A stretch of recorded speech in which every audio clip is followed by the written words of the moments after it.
우리는 하나님을 은혜의 하나님, 사랑의 하나님이다, 그렇게 늘 부르고 있습니다. 하나님의 은혜와 사랑이 뭐냐?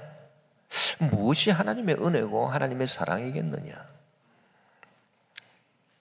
죄인을 나쁘다, 악한 사람이다, 그렇게 보시지 않고 죄인을 부족한 존재다, 부족하니까 불쌍하다, 그렇게 보는 것, 이게 은혜요 사랑입니다. 그 은혜와 사랑이 뭐냐? 이 보는 눈이 다르다는 겁니다.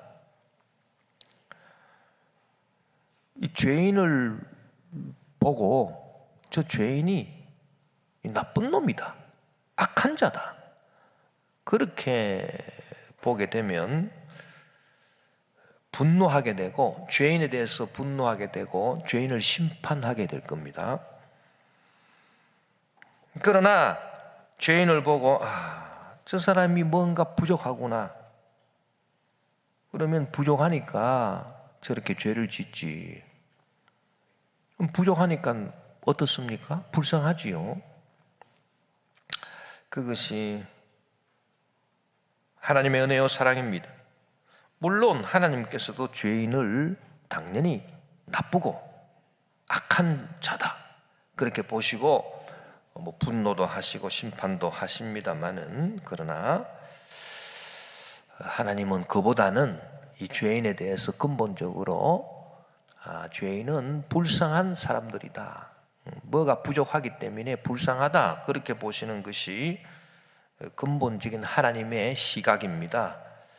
그래서 성경이 말한 바를 보면은 이 하나님의 죄인을 보시는 눈이 부모가 자식을 보는 눈하고 같다. 부모가 자기 자식이 죄를 짓고 그 나쁜 일을 했는데 그 자기 자식을 어떻게 봅니까? 너는 죄를 지어서 너는 나쁜 놈이다, 너는 악하다, 그렇게 보지 않습니다. 부모가 제가 뭐가 부족해가지고 저 깨달음이 없어서, 아직도 철이 없어서, 부족해서 저렇게 죄를 짓고 참 불쌍하구나, 그렇게 보는 것이 부모의 눈 아니겠습니까? 하나님도 우리를 그렇게 보십니다.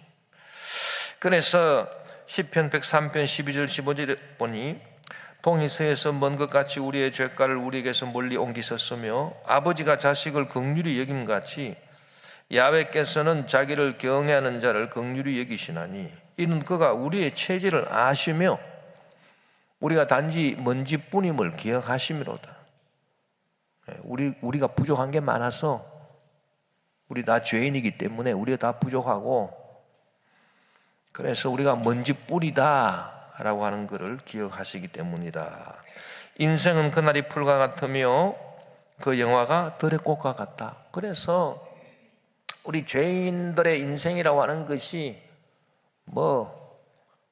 인생의 날이 풀과 같습니다. 그리고 그 영화가 들의 꽃과 같습니다.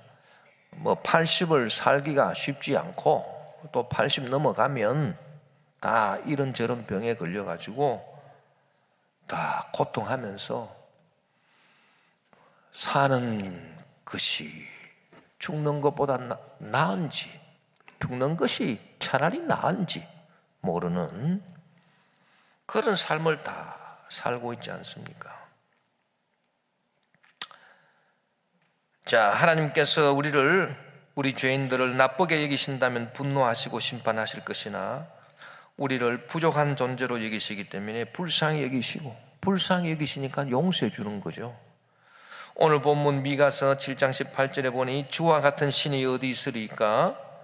주께서는 죄악과 그 기업의 남은 자의 허물을 사유하시며 인애를 기뻐하심으로 진노를 오래 품지 아니하시나이다. 그러니까 하나님은 그 구약의 미가 선지자가 바라본 하나님은 물론 그 죄에 대해서 분노하시고 죄인에 대해서 분노하시고 심판도 하십니다. 그러나 진노를 오래 품지 아니하신다. 하나님은 근본적으로 그 마음이 우리 죄인을 부족한 존재로 보시고 불쌍히 여기신, 그래서 우리의 죄와 허물을 사유하신, 용서해 주신, 불쌍하니까 용서해 주는. 우리가 하나님께 불쌍히 여김을 받는다라고 하는 이것만큼 귀한 일이 없습니다. 세상 살아가는 사람들은 이 진리를 모르기 때문에 자기가 잘나가지고 자기가 무슨 다른 박질하고 자기가 용을 쓰고 그러면 다 되는 줄 알고 그렇게 삽니다. 그러나 어리석은 일이죠. 인생이 뭡니까? 숨만 막아버리면 5분 있다가 죽을 인생인데 그 인생이 자랑할 수 있는 게 아무것도 없습니다. 인생이 다른 박질 한다고 되는 것도 아닙니다. 애를 쓴다고 되는 게 아닙니다. 하나님을 신실히 믿고 하나님을 사랑하고 하나님을 찬양하고 하나님께 감사하고 그렇게 해서 하나님께서 나를 불쌍히 여겨주신, 불쌍히 여겨주신, 그것이 내 인생의 가장 큰 축복이라, 그것을 우리가 알아야 되겠습니다. 자, 하나님께서 우리를 보시고 우리를 부족한 존재로 보신, 우리가 죄인인데 죄를 지음으로 말미암아 우리에게 부족해진 게 있다, 우리가 다 잃어버린 게 있다. 부족하니까 불쌍하죠. 그럼 뭐가 부족해진 겁니까? 우리가 죄를 지음으로 말미암아 우리가 부족해진 게 있습니다. 그게 바로 진리요 선함과 아름다움이라 진선미가 우리에게 다 상실이 되고 다 부족해졌습니다. 이 죄를 짓는다라고 하는 것은 진리를 잃어버리는 걸 말합니다. 왜냐하면 성경이 가르쳐주는 바는 이 죄를 왜 짓느냐, 마귀의 거짓말에 쏘가 넘어가서 죄를 짓는 겁니다. 우리 조상 아담 하와가 마귀가 유혹한 그 거짓말, 너희들이 이 선악과를 따서 먹으면 너희들 눈이 밝아서 하나님처럼 될 거다. 그 완전 거짓말입니다. 100% 거짓말입니다. 그 거짓말에 쏘가 넘어가서 하나님의 명령을 거역했다. 선악과를 따서 먹었다. 우리가 죄 짓는 거는요 100% 그 마귀의 거짓말에 쏘가 넘어가서 죄 짓는 겁니다. 그렇기 때문에 마귀의 거짓말에 쏘가 넘어갔다, 이게 뭡니까? 이게 참된 진리를 잃어버렸다, 참된 진리를 상실했다, 그 의미죠. 이제 우리 죄인들의 생각, 삶 속에는 거짓으로 가득 차 있습니다. 그 누구도 믿을 수가 없습니다. 특별히 공산당들은 절대 믿을 수가 없습니다. 푸틴을 어떻게 믿습니까? 시진핑을 어떻게 믿습니까? 김정은을 어떻게 믿습니까? 그 왜? 그 공산주의 무신론 사상이 딱 들어있으니까 이 거짓의 압이 마귀가 역사하니까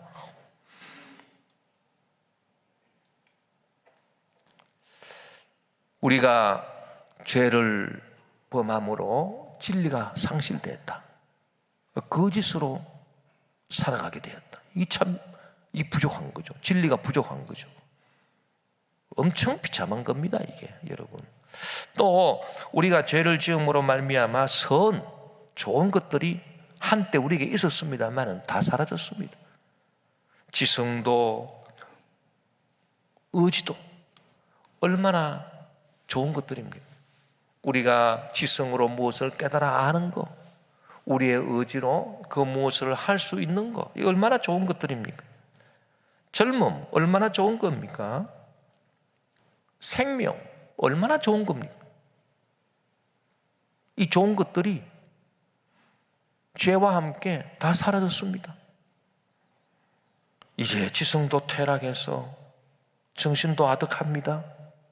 의지도 약해졌습니다. 젊음이 사라졌습니다. 늙고 추한 모습이 되었습니다. 건강도 사라졌습니다. 생명도 없어졌습니다. 죽을 날만 기다리고 있는 인생입니다. 좋은 것들이 다 사라졌습니다. 상실했습니다. 이게 부족하게 된 겁니다. 그래서 진리가 부족하게 되고 상실되고, 좋은 것들, 선함이 상실되고 부족하게 되고, 또 아름다움이 상실되고 아름다움이 사라졌습니다. 죄는 무섭고도 더러운 죄입니다. 여러분, 우리가 찬송가 부르잖아요. 무섭고도 더러운 죄 모두 떨쳐버리고 주 예수 붙들라. 죄가 왜 무섭습니까? 죄가 들어오니까 모든 좋은 것들, 지성, 의지, 젊음, 생명, 건강 다 사라졌어요. 무섭습니다. 그래서 죄는 무서운 겁니다, 여러분. 그리고 죄는 더럽습니다. 그 죄를 짓고자 하는 그 마음 자체가 더럽습니다. 죄의 행동 자체가 더럽습니다. 우리는 죄를 지음으로 말미암아 내 정신의 아름다움을 상실했습니다. 우리 육신의, 우리의 삶의 아름다움을 다 상실했습니다. 죽은 낙엽처럼 되어버리고 말았습니다. 진선미를 다 상실하고 그런 것들이 다 부족하게 된 겁니다. 부족하니까 불쌍한 겁니다. 죄는 거짓에 속은 결과요, 죄는 진리가 없습니다. 죄는 모든 좋은 것들을 다 앗아가는 무서운 악입니다. 죄는 모든 좋은 것들이 하나도 없습니다.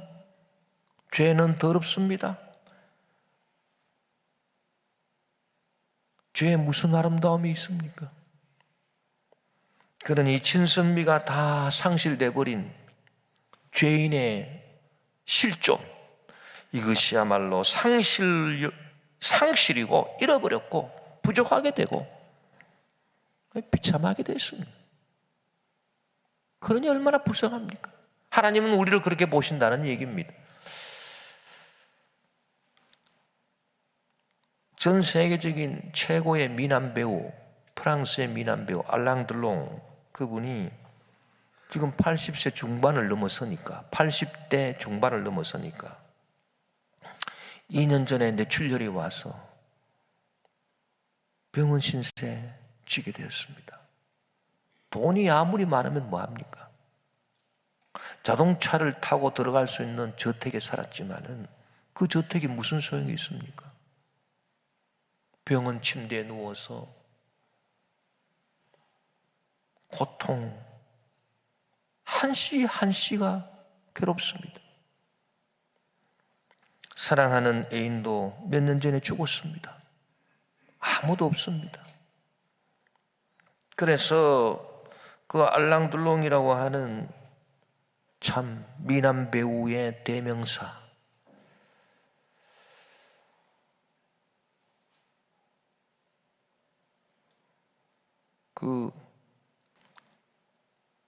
그분이 안락사를 결정했어요.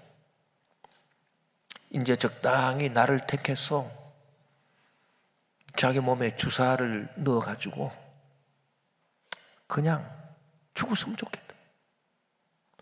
그 프랑스는 안락사가 금지되어 있습니다. 스위스는 안락사가 허용되어 있습니다. 이 알랑들롱은 프랑스 국적, 스위스 국적을 다 갖고 있습니다. 이중 국적자입니다. 그래서 그 스위스 국적을 이용해서 적당한 때를 정해가지고 이제는 내가 가야 되겠다. 그러면 바늘로 꽂아서 죽겠다. 안락사. 그걸 결정했어요. 그 결정했다고 요 며칠 전에 뉴스가 나왔습니다. 그 태양은 가득히라고 하는 그 영화에 출연했을 때 그 젊음, 그 아름다웠던 그 씩씩함, 그 남자다움, 그 멋있는 그 모습 다 상실하고 비참하게 돼버리고 말았습니다. 우리 죄인의 실존이 그와 같습니다. 알랑들롱만 그런 게 아닙니다. 모든 사람이 다 그렇습니다. 지금도 요양병원에서 참 죽지 못해 사는 분들이 얼마나 많습니까? 다 똑같습니다. 이 무엇이 비참하다라고 하는 것은 두 종류가 있습니다. 원래부터 비참했기 때문에 비참한 게 있습니다. 그런데 또 한 종류는 원래는 비참하지 않았습니다. 원래는 비참하지 않았는데 중간에 뭐가 잘못돼가지고 비참하게 된 경우가 있습니다. 그럼 우리 인간의 경우는 어떤 경우냐? 후자입니다. 전자가 아닙니다. 여러분, 이게 더 비참합니다. 왜? 원래는 비참하지 않았습니다. 우리는 하나님의 형상으로 지음을 받은 고귀한 존재였습니다. 그게 바로 성경이 가르쳐주는 바입니다. 우리가 살았던 데는 에덴 낙원이었습니다. 상함도 해함도 없었습니다. 늙지도 않았습니다. 죽지도 않습니다. 질병도 없습니다. 고통도 없습니다. 아픈 게 없습니다. 저주가 없습니다. 부족함이 없는 에덴 낙원에서 우리는 하나님의 형상과 모양으로 지음을 받아서 모든 피조물 중에서 가장 영화스러운 존재였습니다. 천사도 우리를 보고 흠모했습니다. 그랬던 우리였습니다. 그랬던 인간 존재가 마귀의 유혹에 넘어가서 그 거짓에 속아 넘어가가지고 죄를 범하고 죄인이 됨으로 모든 사람이 죄를 범하여 하나님의 영광에 이르지 못하게 되었습니다. 비참하게 되었습니다. 처음에는 좋았는데 이 나중에 비참하고 보니까 처음에 좋았던 때 그때를 기억하게 되면 더 괴롭습니다. 더 비참해집니다. 차라리 처음부터 비참했으면 덜 비참하죠. 처음에는 비참하지 않았습니다. 처음에는 좋았습니다. 행복했습니다. 영원한 생명이 있었습니다. 영원한 젊음이 있었고 영원한 건강이 있었습니다. 그러나 이제는 죽을 날만 기다리고 있습니다. 다 잃어버렸습니다. 진리도 선함도 아름다움도. 그러니 그 과거의 영광을 기억할 때 지금 내 모습이 얼마나 더 비참한가? 이 비교를 해보니 더 비참해집니다. 처음과 비교를 해보니. 이게 바로 인간 실존입니다, 여러분. 우리 인간이 이런 존재예요. 프랑스의 유명한 시인 폴 베르렌느,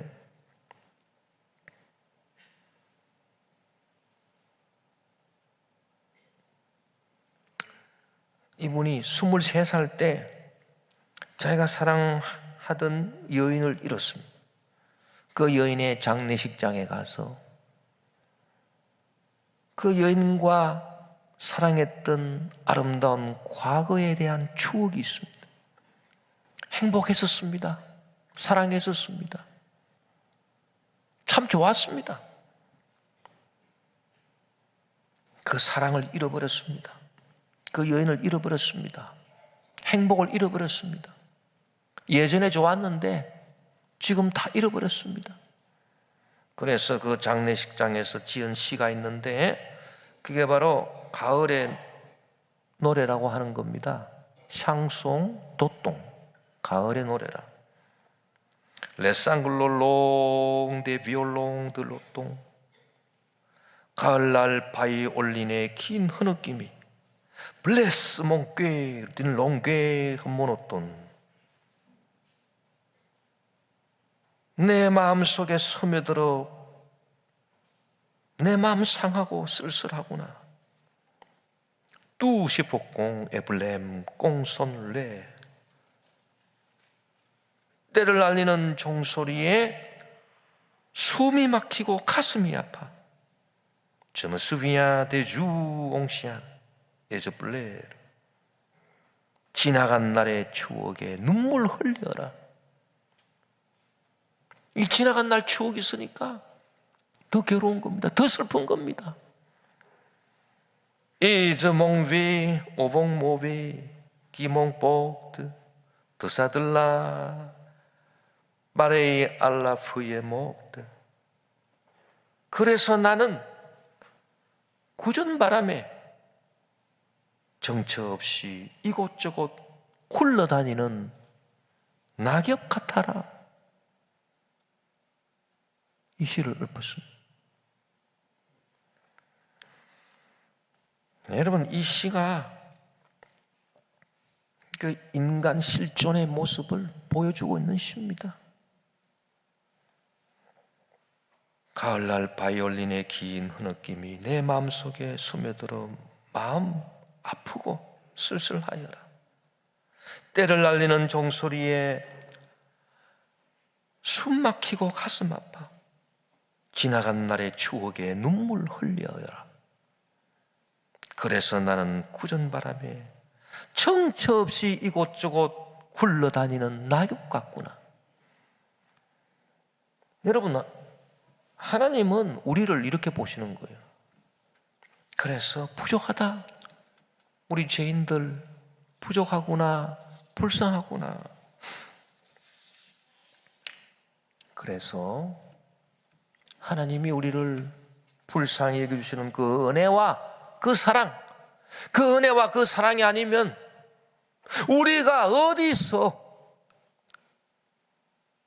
희망을 발견할 수 있겠습니까? 하나님이 아니고서는 누구도 피할 수 없는 이 비참한 인간 실존의 현 상황에서 어디에서 우리가 희망의 빛을 발견할 수가 있겠습니까? 아무리 권력이 있다 한들, 아무리 돈이 있다 한들, 아무리 지식이 있다 한들 그것들이 무슨 소용이 있습니까? 여기에 우리 기독교 신앙이 있는 겁니다. 오직 나를 긍휼히 여겨주시는, 나를 불쌍히 여겨주시는 하나님의 그 은혜와 사랑, 그것이 나의 유일한 희망이요, 우리 인류의 유일한 희망입니다. 인간 실존의 유일한 희망이 되는 것입니다. 오늘 본문 말씀은 한 걸음 더 나아가서 이런 하나님의 은혜와 사랑이 무궁무진하다. 오늘 본문 미가서 7장 19절에 보니 다시 우리를 불쌍히 여기셔서 우리의 죄악을 발로 밟으시고 우리의 모든 죄를 깊은 바다에 던지시리이다. 여기 다시라고 하는 말이 나옵니다. 하나님께서 우리를 부족한 존재로 보시고 불쌍히 여기시는데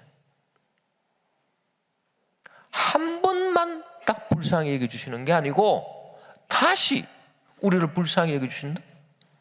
그러면 이 다시라고 하는 거는 무슨 의미가 있느냐?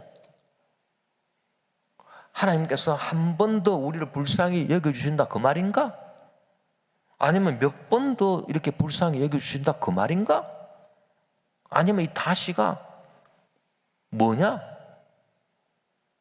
계속해서 우리를 불쌍히, 영원 무궁히 불쌍히 여겨주신다 그 말인가? 바로 그 말입니다. 한 번 더 우리를 불쌍히 여겨주신다 그게 아니고 우리를 영원히 계속해서 우리를 불쌍히 여겨주신다. 그래서 우리를 계속 용서해 주신다. 영원히 용서해 주신다 그 말입니다. 여러분, 이게 다시입니다. 다시. 베드로가 예수님께 질문을 했죠. 마태복음 18장 21절 22절에 보니 그때 베드로가 나와 이르되 주여 형제가 내게 죄를 범하면 몇 번이나 용서하여 주리이까? 7번까지 하오리이까? 예수께서 이르시되 내게 이르노니 7번뿐 아니라 7번을 70번까지라도 할지니라. 형제가 나한테 죄를 범했습니다. 내가 그를 불쌍히 여겨주어서 용서해 주는데 몇 번까지 다시 불쌍히 여겨주면 되겠습니까? 2번? 3번? 4번? 5번? 6번? 7번. 7번까지 내가 불쌍히 여겨줘가지고 다시 용서해주면 뭐 그만하면 되지 않겠습니까? 그 이상 어떻게 불쌍히 여겨줍니까? 그 이상 어떻게 불쌍히 여겨서 용서해줍니까? 이런 의도로 베드로가 예수님께 물었죠. 예수님 뭐라고 말씀했습니까? 이 다시 우리를 불쌍히 여기신다. 다시 이 말이 한 번도 아니다. 2번도 아니야. 3번도 아니야. 7번도 그런 게 아니라는 겁니다.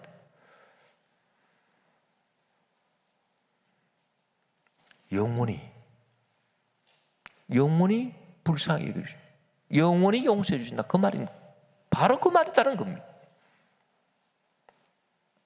야, 어떻게 주님은 그럴 수가 있을까? 여러분, 우리가 성경의 진리를 통해서 깨닫는 것이 있습니다. 이게 뭐냐 하면은 하나님은 놀라운 분이십니다. 왜? 우리의 죄를 용서해 주시고요, 우리 죄를 기억하지 않습니다. 그게 우리 사람하고 다른 겁니다.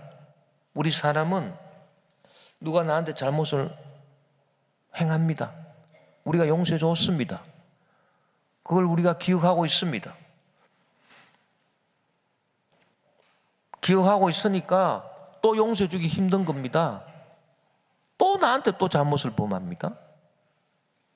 기억이 되살아나지요. 내가 용서해 줬는데 또 이러는구나. 또 용서해 줬습니다. 또 그럽니다. 그러면 그 기억 때문에 이제 용서해 주겠습니까? 용서 못합니다. 하나님은 그렇지 않습니다. 이사야 선지자가 고백할 때 하나님 당신은 당신을 위하여 우리의 허물을 용서하시는 분이시고 우리의 죄를 결단코 기억하지 아니하십니다. 하나님은요, 우리 죄를 용서해 주시고 우리 죄를 기억을 안 하십니다. 우리 죄를 기억 안 하시니까 우리를 불쌍히 여겨주셔서 우리 용서하신 그것도 기억을 안 하십니다.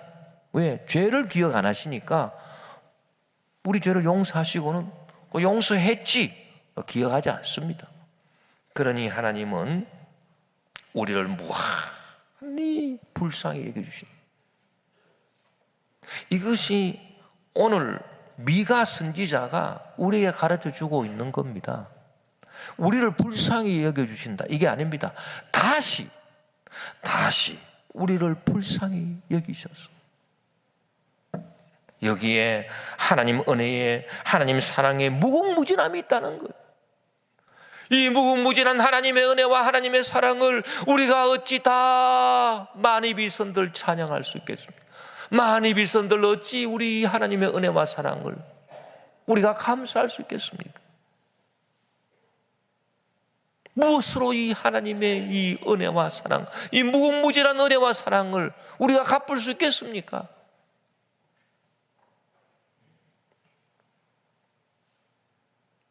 또 이 다시라고 하는 이 말은 어떤 의미가 있느냐? 우리를 다시 용서해 주신다는 말씀이 되기도 하고, 또 무슨 의미가 있느냐? 이 다시라고 하는 말은 회복한다는 의미가 있습니다. 우리가 죄로 말미암아 상실했던 진리와 선함과 아름다움과 에덴 낙원을 다시 회복시켜 주리라 우리에게, 이런 의미가 있습니다. 다시입니다, 이게. 그래서 새 하늘과 새 땅과 새 예루살렘과 영원한 천국에서 다시 우리에게 진리와 선함과 아름다움을 회복시켜 줄 것이다라고 하는 의미가 있다는 것입니다. 요한계시록 21장 1절 4절에 보니 또 내가 새 하늘과 새 땅을 보니 처음 하늘과 처음 땅이 없어졌고 바다도 다시 있지 않더라. 또 내가 보매 거룩한 성 새 예루살렘이 하나님께로부터 하늘에서 내려오니 그 준비한 것이 신부가 남편을 위하여 단장한 것 같더라. 내가 들으니 보좌에서 큰 음성이 나서 이르되 보라, 하나님의 장막이 사람들과 함께 있음에 하나님이 그들과 함께 계시리니 그들은 하나님의 백성이 되고 하나님은 친히 그들과 함께 계셔서 모든 눈물을 그 눈에서 닦아주시니 다시는 사망이 없고 애통하는 것이나 곡하는 것이나 아픈 것이 다시 있지 아니하리니 처음 것들이 다 지나갔습니다. 이 다시라고 하는 말이 놀랍습니다. 하나님께서 우리를 불쌍히 여겨주셔서 다시 용서해 주신다, 끝없이 용서해 주신다는 말이 되고, 또 이 다시라고 하는 말은 우리가 잃어버렸던 에덴 낙원, 잃어버렸던 진리와 선함과 아름다움을 다시 회복시켜준다.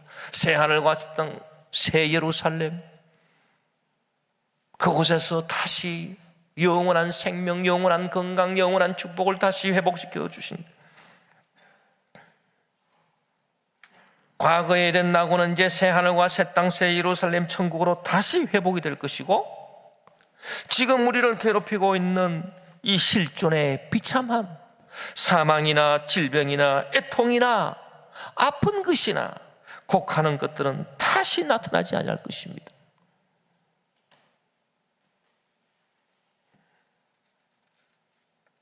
지금 질병으로 아파서 애통하는 분들이 얼마나 많습니까?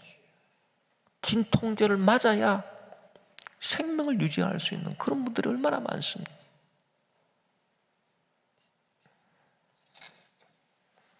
다시는 아픈 것이 있지 않을 것이다. 다시는 사망이 있지 않을 것이다. 애통하고 곡하는 것이 다시 없을 것이다. 자, 우리는 이와 같은 하나님의 은혜를 받은 사람들입니다. 이제 우리가 어떻게 살아야 되느냐? 하나님의 이 놀라운 은혜와 사랑을 받은 우리가 어떻게 살아야 될 것인가? 두 가지입니다. 과거에 대한 에덴 낙원에 대한 기억이 있어야 되고, 또 하나님께서 회복시켜 주실 새 하늘과 새 땅과 새 예루살렘에 대한 기대가 있어야 됩니다. 기억은 과거에 대한 것이고 기대는 미래에 대한 것입니다. 이 두 가지가 같이 있어야 오늘 현실을 항상 승리하며 살아갈 수가 있습니다. 과거에 대한 기억이 없는 사람, 미래에 대한 기대가 없는 사람, 현재를 제대로 살 수가 없습니다. 과거의 에덴 낙원에 대한 기억이 없는 사람은 과거의 에덴 낙원에서 진리와 선함과 아름다움이 충만했을 때의 자기의 모습과 지금 그 모든 것들을 다 잃어버린 자기의 모습을 비교를 할 수가 없습니다. 왜? 과거 에덴 낙원에 대한 기억이 없으니까. 그러니까 자기가 지금 얼마나 비참한지도 모르고 있습니다. 비교가 안 되면 사람은 모릅니다. 그래서 그런 사람들은 영적 기억이 없는 겁니다. 여러분, 성령님을 인정하고 환영하고 모셔드리고 의지합니다. 성령을 인정한다, 환영한다, 모셔드린다, 의지한다. 성령이 우리에게 오셔서 뭘 하게 하시느냐? 기억나게 하신, 하나님 말씀을 기억나게 하시고 에덴 낙원을 기억나게 하시고 잃어버렸던 진리, 잃어버렸던 선함, 잃어버렸던 아름다움을 기억나게 하시는 분이 성령님이에요. 그 성령님의 역사로 영적 민감하게 되어서 영적 기억이 날마다 소록소록 생겨날 때 그때의 모습과 지금의 나의 모습을 비교한다면 얼마나 내가 지금 비참한가, 이걸 알 수 있는 겁니다. 비참하기 때문에 회개할 수 있는 겁니다. 그러나 그런 영적 기억이 없는 사람, 성령 충만하지 못한 사람은 어떤 사람입니까? 나는 지금 뭐 별 문제도 없고 아직 내 나이도 젊고 아직도 뭐 내가 할 수 있는 일도 있고 그런데 내가 뭐 비참한가 그렇게? 그렇게 생각할 겁니다. 참 어리석죠.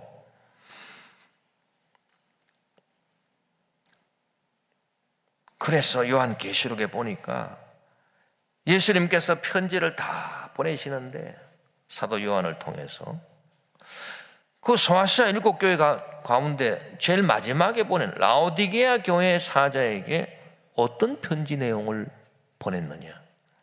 요한계시록 3장 17절 19절에 보니 내가 말하기를 나는 부자나 부요하여 부족한 것이 없다 하나, 이 기억이 없어 그렇습니다. 과거의 에덴 낙원에 대한 진선미를 가지고 있었던 그때에 대한 기억이 없으니까 나 지금 뭐 별로 괜찮은데? 그래서 나는 부자라 부요하여 부족한 것이 없다 하나. 그러나 실상은 어떻습니까? 주님이 보실 때는 내 곤고한 것과 너희는 죄악에 빠져서 진리와 선함과 아름다움을 다 잃어버렸다, 다 상실했다, 영원한 생명 잃어버렸다, 이제 곧 죽는다, 곧 늙는다, 곧 병든다, 곧 죽는다. 영원한 파멸이다. 내 곤고한 것과 가난한 것과 눈먼 것과 벌거벗은 것을 알지 못하는도다.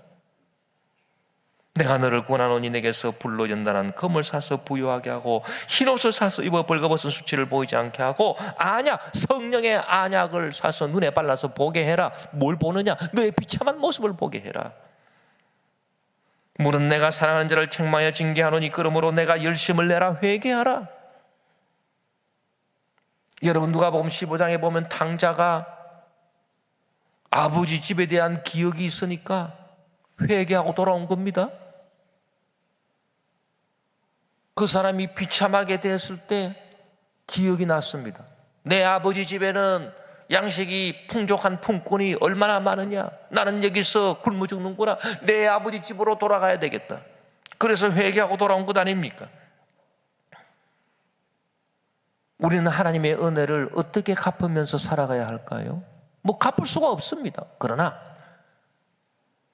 그야말로 1000만분의 1이라도 우리가 갚을 수 있다면 이 과거의 에덴 낙원을 늘 기억하면서 나 스스로를 돌이켜보며 늘 회개하는 것입니다.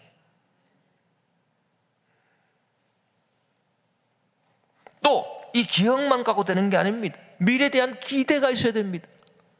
과거의 영광에 대한 기억만 갖고 있고 현실의 비참함에만 몰두하게 되면 회개는 될 줄 몰라도 세상에 대해서 비관합니다.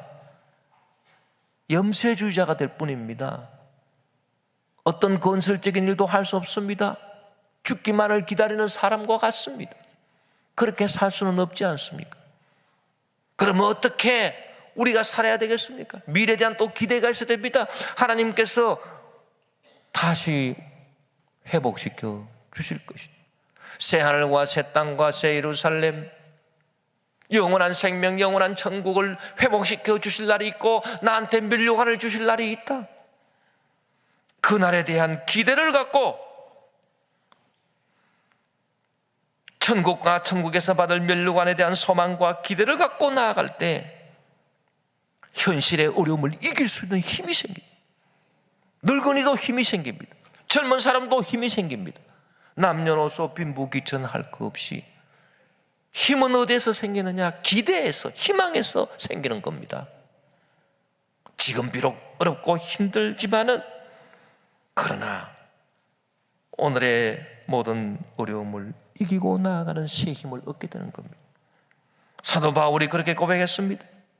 사도 바울은 자기 목이 떨어져 나갈 날이 얼마 남지 않았다는 것을 알고 이렇게 고백했습니다.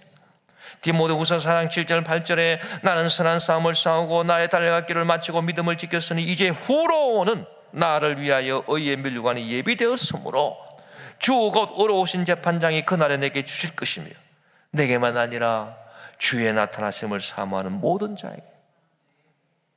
그래서 주님께서 회복시켜 주실 새하늘과 새 땅 새 예루살렘의 주인이 되고 찬란한 영광의 면류관이 되어서 더 이상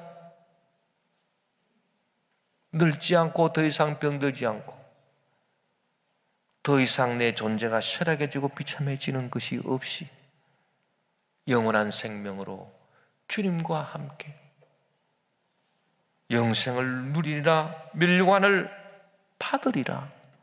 거기에 대한 기대로